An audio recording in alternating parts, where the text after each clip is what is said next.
तुमचा परिचय द्या. माझं नाव दीपक जवळकर, मी राहणार बीडचा आहे. मी इथं प्रायव्हेट लिमिटेड कंपनीमध्ये जॉबला आहे. कामाच्या स्ट्रेसमुळे दारूच्या आहारी झालो आणि घरच्यांनी मला व्यसनमुक्ती केंद्रात टाकण्यात आलं. ठीक आहे. तर जिव्हाळा व्यसनमुक्ती केंद्रात तुम्हाला भरती केल्यानंतर या ठिकाणी तुम्हाला कशा प्रकारचे उपचार देण्यात आले, काय सांगाल? मला सुरुवातीला आल्याच्या नंतर डॉक्टरांनी ब्लड टेस्ट घेतली. ब्लड टेस्ट घेऊन झाल्याच्या नंतर त्यांनी गोळ्या वगैरे दिल्या मला.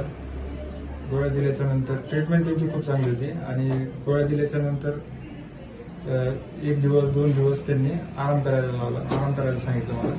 त्यानंतर जेवण जात नव्हतं, त्याच्यासाठी गोळ्या उपलब्ध केल्या आणि नंतर जेवायला लागलो. व्यवस्थित जेवण जायला लागलं आणि तिथलचं लेक्चर्स वगैरे करायला लागलो. त्यांनी जे शिकवलं व्यसनमुक्तीसाठी ते शिकलो मी खूप छानपणे आणि तिथला स्टाफ वगैरे व्यवस्थित आहे. राहण्याची व्यवस्था खूप, बेड सिस्टीम खूप मस्त आहे. जेवणाची व्यवस्था खूप छान आहे. जेवण खूप चांगलं आहे इथलचं आणि सगळे जे बनवणारे व्यक्ती आहेत, वातावरण खूप छान आहे इथलचं आणि मी यापुढे व्यसन करणार नाही. ठीक, ओके. तर तुमचं या ठिकाणचं डेली रुटीन कशा प्रकारचं असायचं, काय सांगाल? आम्हाला सकाळी 6:30ला उठायचो आम्ही आणि 6:30-7 वाजेपर्यंत योगाची तयारीला लागायचो. योगा केल्याच्या नंतर योगा 1 ते 1.5 तास आमचा व्यवस्थित योगा व्हायचा आणि त्याच्यानंतर आंघोळीला त्याला टाइम देऊन त्याच्यानंतर आम्ही नाश्ता करायचो. नाश्ता झाल्याच्या नंतर आंघोळ वगैरे करून नाश्ता झाल्याच्या नंतर ग्रुप असायचा. ग्रुप झाल्याच्या नंतर आम्ही जेवायला जायचो. जेवण झाल्याच्या नंतर 2 ते 5 आराम करायचो आणि त्यानंतर चहा वगैरे घेऊन परत एक ग्रुप असायचा आमचा.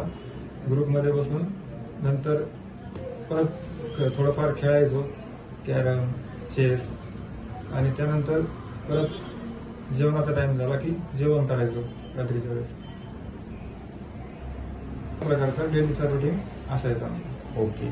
ठिकाणी तर या ठिकाणी जे लेक्चरर्स असायचे ते खूप छान पद्धतीने आम्हाला शिकवायचे.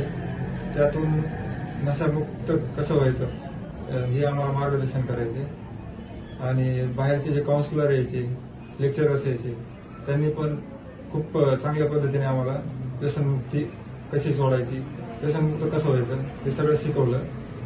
मॅडम यायच्या, मॅडमने पण खूप चांगल्या पद्धतीने शिकवलं आम्हाला आणि यापुढे मी व्यसन करणार नाही. ठीक आहे. तर जिव्हाळा फाउंडेशन संदर्भात एकंदरीत काय प्रतिक्रिया द्याल? जिव्हाळा फाउंडेशनमध्ये मी आलो व्यसनमुक्त होण्यासाठी आणि व्यसनमुक्त होऊन पूर्णपणे झालोय असं मी गृहीत धरतो स्वतःला. आणि ज्यांनी कोणी मला स्टाफने, लेक्चरर्सने जे इथं शिकवलं आहे ते खूप छान पद्धतीने शिकवलंय आणि यापुढे मी दारू पिणार नाही. मला दिलेल्या उपचाराबद्दल आणि जे कोणी सगळे सर आहेत तिथलचे त्यांना मी धन्यवाद करतो की मला व्यसनमुक्त करण्यासाठी आणि जिव्हाळा फाउंडेशनचे खूप खूप आभार. ओके, धन्यवाद.